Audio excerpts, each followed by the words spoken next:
Welcome, welcome, welcome. 2 weeks kind of goes by kind of fast. Yeah. As I bring us back together again, the Covert. Of course, you know I'm Calibus Rand. I got the Marshall Dakar with us, our historian, and Jedi Joe of the 757 Geek Fandoms. Gentlemen, we had the Mandalorian historian on last time. Great guy. He offered to come back anytime that we sent him a message. And I can't wait to have him back on when we start really talking about, the Mando universe again. And, of course, the Mandalorian, which starts March 1st. I cannot wait. But we normally review most of the Star Wars shows that come out. And Bad Batch has dropped. We've got 4 episodes. Let's unpack these 4 episodes. I'm going to start with our historian. What was your overall view of the first 2 episodes that we got, which was one a be continued, and then into the second episode, giving us the first real episode of the series? Honestly, I really loved it. It showed them actually getting into action, their own storyline, and there was a lot of action in those 2 episodes.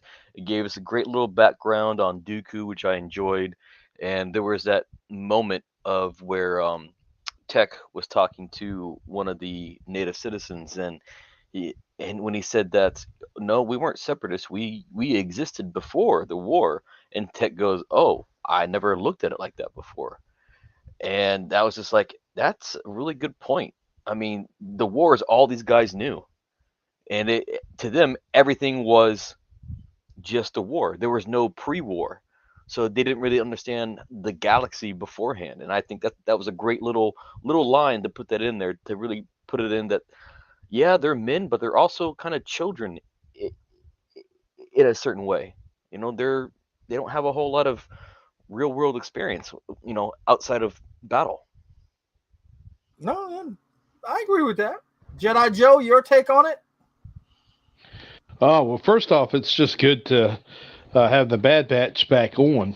And the second thing is I thought it was very interesting, and I might be piggybacking off of our historian, but to kind of see this other side about Dooku, it really does say that he went to the Sith because, you know, you as a Sith, you believe in absolutes. A Jedi doesn't actually portray possession of anything, but yet he had all this treasures, money, and everything, and it was just kind of interesting to see the insight. And it seems like so far, as we unpack the rest of these episodes, that you're kind of seeing another side of Dooku's legacy of what he left behind, and some of it's not too pretty, and some of it is kind of interesting, you might say. Oh, okay. All right. Dakar? I'm right there with Joe on this. The interesting part was, them going into the Sidious life and the war chest, and Tech talking to the civilian that when he was talked to about the actual war chest, don't you want to get some of that back? And that's blood money. That money was stolen from our people for a war that we didn't want. So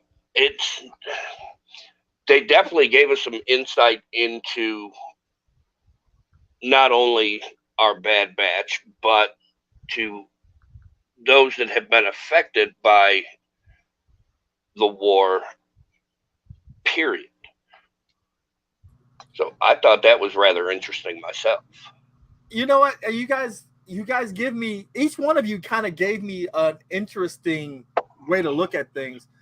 And this just resonates how well Dave Filoni did with the Clone Wars and making basically, and I hate to say it like this, and I know I'm going to catch some flack, but making the prequels better. I'm sorry to say it like that, but this whole thing of going back and putting in these pieces, you really get to see the insides of this war.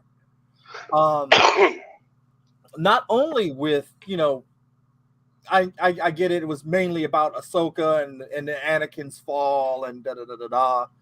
But you really get to see the insides, like you said, the war chest and the people that were, fighting the war. Well, we weren't always separatists. We had a life before the war. We didn't want the war, but this is how it came to us. The guy said he was a survivor. When they were getting ready to leave, he's like, come with it. Oh no, I'm a survivor. I'll make it. This is my home. I love that part about it. I also like the fact that they're bringing in the TK stormtroopers, letting you know they're slowly phasing those clones out. Mm-hmm. I just thought that was a very interesting way to, come about. And like I said, it makes the prequels better. And I'm hoping, I know we're talking Bad Batch, but I'm hoping that Ahsoka will do the same for Rebels. Because if you haven't seen Rebels, that's a show that you need to go back to see, especially if you're a Mandalorian fan, because this is where we are introduced to the Darksaber. This is where we're getting more introduced to Maul and all the little things that he does, coming about, and it's just an awesome thing. But notice the colors. They went from this red to now this orangish yellow now. Yeah. In their look, and I'm gonna pop that up there. So let's talk Omega.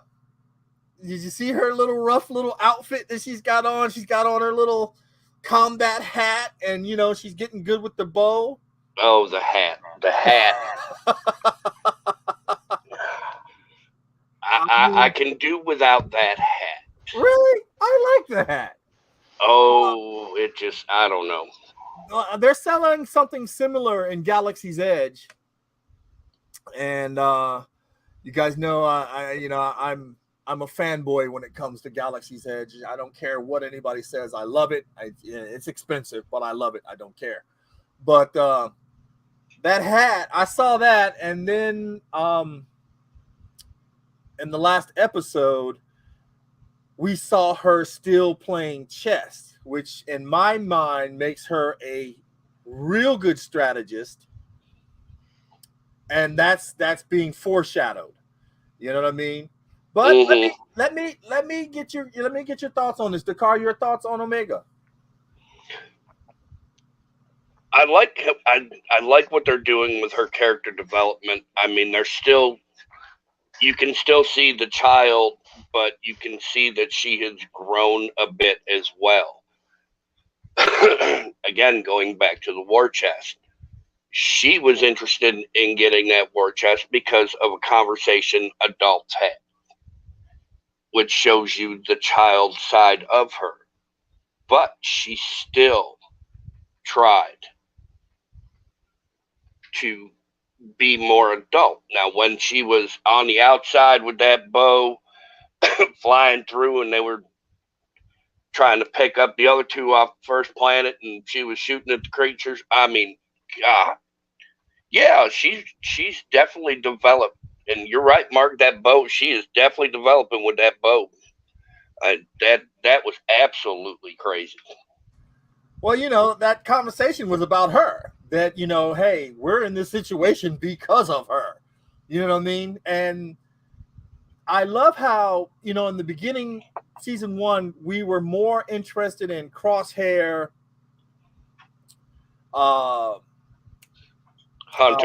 Hunter, and of course Wrecker, which is my favorite. You know, if I'm going to buy his action, I have the Funko Pops, but if I'm going to buy any action figure, it's going to be Wrecker for the Bad Batch because that's my favorite. You know, strong, not too on the intellectual side of things, but strong.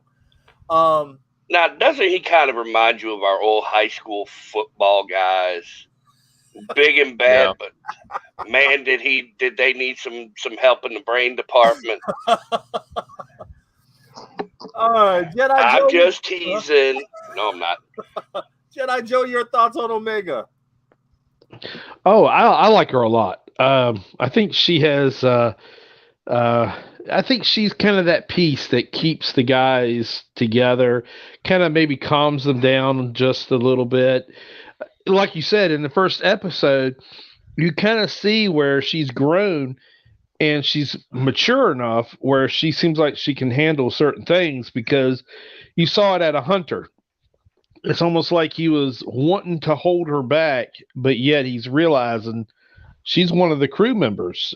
So let's make her better, get her practice and everything. And yes, I got to agree with Mark. Also, I am very fond of that bow and arrow. I shoot a bow and arrow.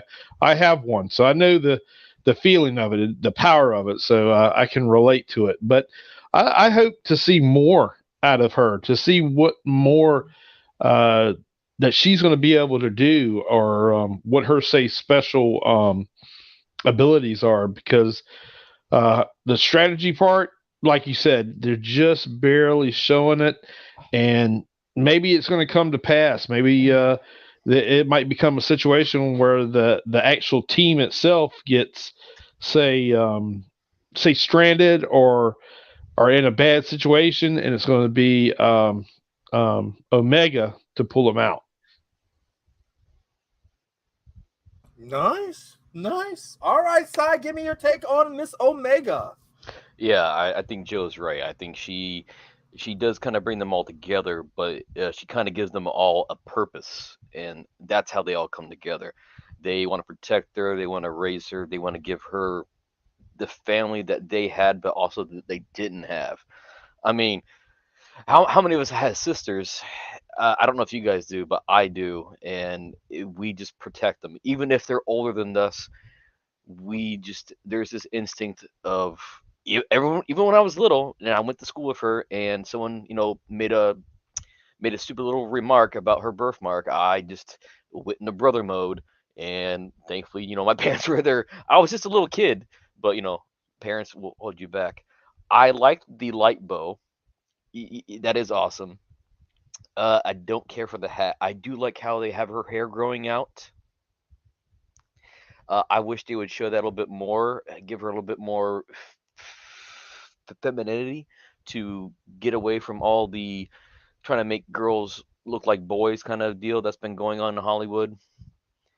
I really like that, and I hope they keep going and developing her that way. And yeah, she is smart, and I think it's because I don't think she's a fast aging clone, which could be why she has so much more knowledge than the rest of them. I think she might be a little bit older than them. Like maybe they started her a little bit before they did. I'm not sure yet. They haven't given out a whole lot of information about that yet. Yeah, I'm kind of thinking like you. She's like Boba. Yeah. She's going to grow up at her own pace. I guess Boba being the first and her being the Omega, the end. You know what I mean? And the clones are in between. You know what I mean? Yep. So I agree with you though. I think that's something that Hollywood should stop doing. Stop trying to push this tough girl agenda, and they get it so wrong most of the time. You know what I mean? When they have these female characters, and one actress, we like to be called actors now. One actress, she said that every time she sees that, she rolls her eyes, and she's just like, because they get it wrong. You don't have to have this I'm tougher than men attitude when it comes to a female lead. She can still kick butt. She can still say whatever she said, wants to, and do whatever she wants to do without looking mannish and not acting mannish. You know what I mean? But I look at her as like, I think Jedi Joe's right. I think one of these episodes she's going to save the team with her strategic whatever. That stuff's going to kick in, and somehow she's going to get the team out of the trouble that they're in. So, Crosshair. I saw that episode. I believe all three of us watched it together, right? Yep. Yeah. Yeah, Joe. I think you were doing your martial arts stuff that day that we watched it, because I know you do your martial arts on Fridays and Saturdays. Your lightsaber training class. So, I love the fact that this dude is hard-nosed, still good soldiers follow orders. You know what I mean? He's one of my favorite characters, but I don't know if I want him joining the group again. I kind of like him being on the outside, as that guy who still doesn't want to kind of. Yeah, I agree, Mark. Jennifer Gardner is a tough female that's still feminine. I agree with that. Mm-hmm. Yeah. He's on the outside, but I don't know if it's really kind of clicking for him yet that what he's doing is wrong. Now, your thoughts on Crosshair? Let me start with Jedi Joe. I like Crosshair. I like Crosshair. Oh, anyways, he reminds me of a Starscream, if you might say. I like that high pitched, low voice that he's got. I like where he's very direct. I mean, you kind of saw that in this past episode where, and hopefully I ain't stepping my boundaries, but here's Cody trying to be the more civilized one.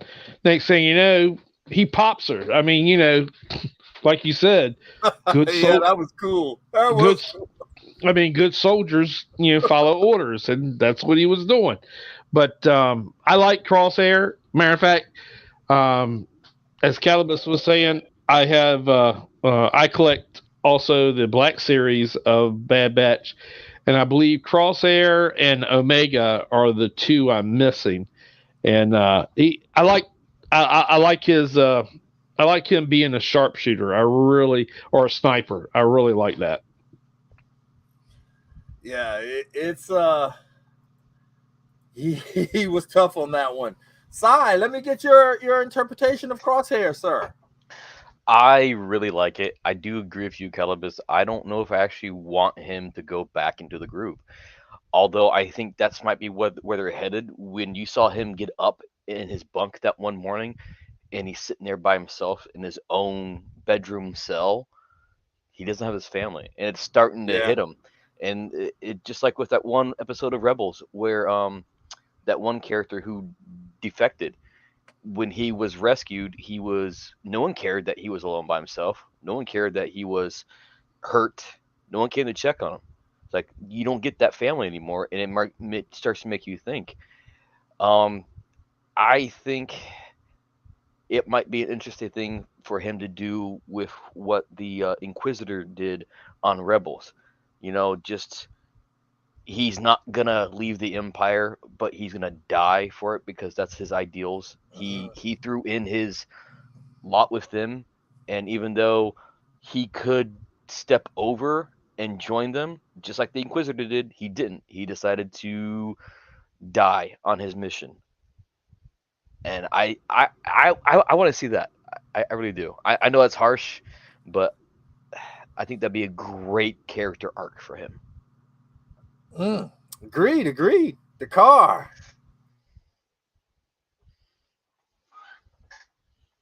Well, see, you said something that just kind of struck me as funny. He doesn't know that what he is doing is wrong. That's all in the eye of the beholder, because as far as he's concerned, he's doing what's right. I like Crosshair. I love my snipers. Simon can attest to that, as we've played many a game together. I don't think he's ever going to realize what he is doing in others' eyes is wrong, because in him, he is that soldier. He's doing what he was trained to do. He's doing what he was ordered to do. And the way that he looked at Cody after being given an order and Cody kind of starting to shuck away from it, I'm not sure we'll ever really see him go from anything that he is now into the good guy role. You know, there's been we have Marky Mark here. Cody said it best when he said you have to live with your consequence. Yes, you definitely do. Yeah, I totally agree with that, Mark. Yes. And it's, you know, it's like one of those things that people don't understand. And it's like, the Empire was evil. Well, how do you know they're evil? Well, all the things. Well, see, not everybody gets to see what the Empire is doing in that manner. They're the ruling government. The rebellion is something that is going against the Empire, which still makes them outlaws and treasonous people. The only way to get rid of that title is to beat the Empire, or you'll be hunted down by the government. You know, I used to get into so many arguments with people about that. And I'm like, what are you talking about? You don't even understand what you're talking about. Or what are you talking about? They're evil.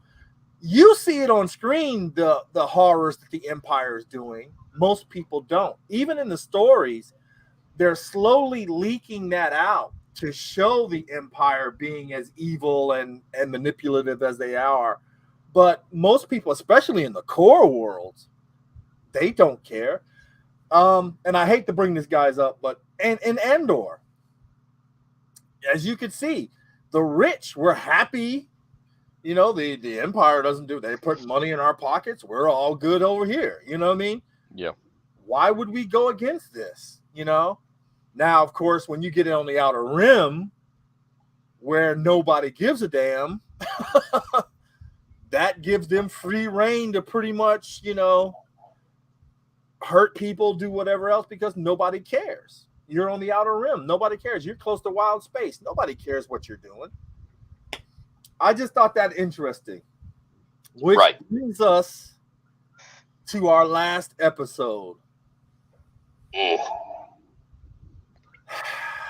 I think it was called Faster. I'm not sure. This was a filler episode. This was a filler episode. It wasn't a bad episode. I still say it had more action than Andor did. You know? Yeah. I mean, I hate to say it, guys. I really do. Because, you know, and I'm watching this, and we got to actually see Tech for the first time. Kind of, this was a Tech episode. You know, we kind of focused on everybody else. What was it, like the last season of Clone Wars, where they just released that last season of Clone Wars? We were introduced to Echo. Remember, they saved Echo, and then Echo became part of the Bad Batch. So I'm pretty sure we're going to get back to some Echo stories, but this was the first time that we got to see Tech outside of just crunching numbers and, you know, giving them calculations and whatnot. We get to see the creature that was in The Force Awakens. You know, the one that was sitting back there with that girl on his lap. Yeah, that's why he was familiar. That's why. Yeah. Yes, Mark. Yes. All the episodes are better than that show that shall not be named. All the episodes are better than Andor. I hate to say it, because they can argue all they want. Andor is the only show that is on FX, X, Hulu, and ABC. No other Disney Plus show, Star Wars show, is on those channels, and it's there for a reason. They need the viewership. Anytime on Disney that you watch a Star Wars show, and immediately when it ends, they pop up Andor, that should tell you something. Sorry for those of you who are big Andor fans. I feel so attacked. You should. Hey, Look, you know what? I At least understand. Andor is better than the sequel trilogy. At least it's better than this. I At least it's better than look, Last I Jedi. will give you that. I will watch Andor more than I will watch the sequel trilogy. Yeah. I will give you that. But I will pick and choose my episode. No, I totally understand it. I got into a discussion with someone about. I said my friends don't like it. I really do, but I understand why they don't like it, and I'm good with that. Yeah. We don't all have to have the same tastes. Yeah, that's true. That's true. I mean, it's hard for Dakar to watch Bad Batch because he doesn't like the art. He doesn't like the way it's drawn. But I will say that the lines and the drawing this year seems a little bit different than the first season. Yeah. The lines just aren't as sharp in contrast as the first season. It's a little bit more rounded, kind of like our 80s style cartoon. Yeah. So I'm actually kind of digging the animation this year compared to last year. Okay. Yeah, I think the first season of Bad Batch was a little bit more like the last couple of seasons of the Clone Wars. With that art style. All right, so let me give your takes on this before we sign off. Let's get the last takes on this. I'm gonna start with you, Dakar. Last episode. Yeah. I think they tried to feed us something we already knew. Me and you discussed it while we were watching the show, trying to tell us that there's something different about Sid. Well, no kidding. Really? She's running a backhaul, backwood scam on a constant for these guys to go do these missions. You think she might not be a little bit criminal in there, but come on now. But I agree. I love seeing Tech do what he did. It was definitely different. And Omega had her hat off more in this episode, so I kind of like that too. And I agree with Simon. I like the fact that they're letting her hair grow out. And you did see it more in this episode than the previous three. But all in all, yes, this was definitely a filler episode. It was a little bit of a sleeper episode, but it was still far better than that show I won't name. Andor. All right, Jedi Joe, your take on this last episode, sir.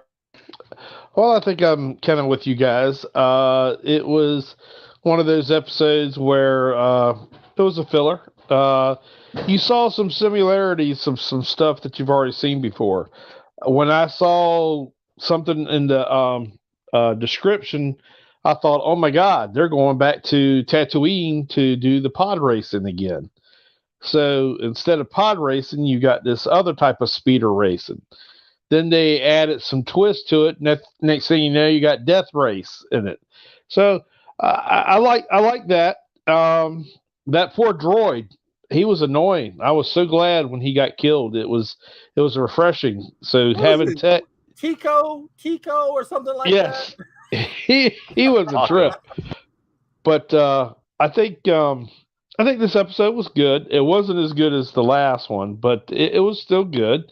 And y'all said it best. It was kind of unique to see that character from The Force Awakens in this. You kind of know a little bit more about him. And then also now it's starting to make me think twice about Sid. What is her angle? Or what do they have to worry about unless unless she is loyal to them as they're loyal to her. But good episode. Can't wait for the next two. All right, Simon. Let's hear it, sir. Yeah, I definitely got the same thing, Joe, with the whole it's pod racing vibes, and I really have to believe that this was a little bit more towards the kiddie side with the kids involved with the pod racing and Omega.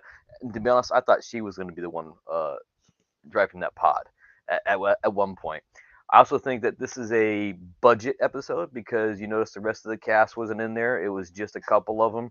I think they decided, they're gonna do a small episode. You'll if you watch sci-fi like TNG, you notice there are some episodes that are one character heavy and they don't have the entire cast in there. It also helps build up certain characters' background, like you guys said with Sid. They want us to believe that, but I don't think she is going to, betray. Although there might be a whole Lando Calrissian moment with her being so involved with the criminal backgrounds people. Yeah, someone's gonna blackmail her or try to use the Bad Batch against her. I didn't like the fact that the bad guy knew exactly that they were clones. It's like, yeah, he might be able to report them for some money automatically. And one other thing before I go, I like the fact that they have the different colors on their armor. Not only one, does it also hide them from the fact that they are clones and that people wouldn't necessarily recognize it right off the bat as clone armor. And two, just like with the Mandalorians, they all have their own individual color palette on their armor. And it could be an indication of, what it means to them. I don't know yet, but I really hope they try to go with that angle with that. Awesome. Yeah, you know what I would really like to see though, and I'll be honest with you. As much as I love the characters, I would love to see Sid turn them in. They die. Omega leave, come back, and finish Sid off. Damn, that's dark. Well, you know, that's kind of twisted, dude. Dude, I'm looking for that little bit of bite. Boba Fett, the book of Boba Fett was nice the way it was. It's okay. But I agree with the actor who plays Boba Fett now that he wants to get Boba Fett back to his darker roots. Yeah. Totally agree. You got to remember, this is all about the rise of the Empire. The Empire is rising up. Things should get a little darker. We haven't blown up the Death Star yet. We haven't, we're in the midst of a growing rebellion at this stage of the game. So it has to get kind of dark. We need to see that darkness. Now, it being a kid show, again, we probably won't see that. Although they off that dude when that commander told him, he was like, "Hey, kill him." But I gave him my word. I don't care what you gave him, kill him. And I was like, well, damn, okay. We're making sure that everybody sees that the Empire's dickish. And then Crosshair pulled the trigger. And I was like, okay, so I would like to see Sid maybe, now there could be some redeeming arc where she's like, I believe Simon said, like, hey, I had no choice. They got here just before you did, you know what I mean? And then maybe she frees Omega, to help Omega get away, but it's too late for the boys. Because you still can't have these clones out there. You know what I mean? Unless for some reason they're like Rex and them were on some obscure planet farming or something. You know what I mean? We're gonna have to see that sooner or later if they survive. But I'd like to see the Empire get them. Omega escape, and then she's been doing what she's been doing behind the scenes, taking down the Empire by herself. Maybe she's got her own crew together. Who knows? I mean, just something a little bit more than what we're expecting. You know what I mean? But that's just me, guys. That's just me. I know I'm a little dark. Okay, do you mind if I tack on something No, right go there? ahead, man. Go ahead. Go ahead. Okay, when you said about the whole Sid thing, it got me thinking. What if her background is she helped the Empire enslave the Wookiees, so Omega got with the Wookiees to get the revenge because she's responsible for a lot of Wookiee deaths. Because Oh, Trandoshans and Wookiees have a blood feud where they almost oh want to kill yeah, each that's other on right. sight. Yeah, That is right. so that would be a That good would be angle. A good angle. Oh man, I never even thought about that. The Trandoshans and the Wook, man, that'd be tight. Although Boba Fett does have a Wookiee scalp tied to his armor, so I don't know. That's what those little braids are Yeah, that's what on those his braids are. arm. Those are Wookiees. If you Yeah. guys don't know, yeah, that's a Wookiee scalp that he earned. Well, gentlemen, I think our time is up with we went through 4 episodes. We'll be back in 2 weeks with the next 2 episodes here on the Covert. I want to thank my boys for being with me today and doing this. It's always been a pleasure doing this show with you guys, and I hope we can continue to keep doing it. We'll be taking this video and processing it into audio to put on Spotify, and I'll be putting the link up for you guys to watch it, or listen to it, I should say, as we blast it out on all our pages. But if anyone's got anything to say, now would be the time to say it before we go. Anyone? I just really love this series, and I there's not a whole lot of talk about it on the Star Wars social circles online, but I really hope it does gain some traction because honestly, it's probably one of the best um, Disney Star Wars that is on their streaming service right now, currently. Definitely. Yeah. And I think us talking about it is helping getting it out of there. I want to thank Marky Mark for always commenting and being there for all the shows that we do. Mark, thank you, We sir. love you, Marky. Thank you, Mark. We love you, pal. All right, brothers, that'll do it for us, and we'll see you guys in about 2 weeks. Excellent.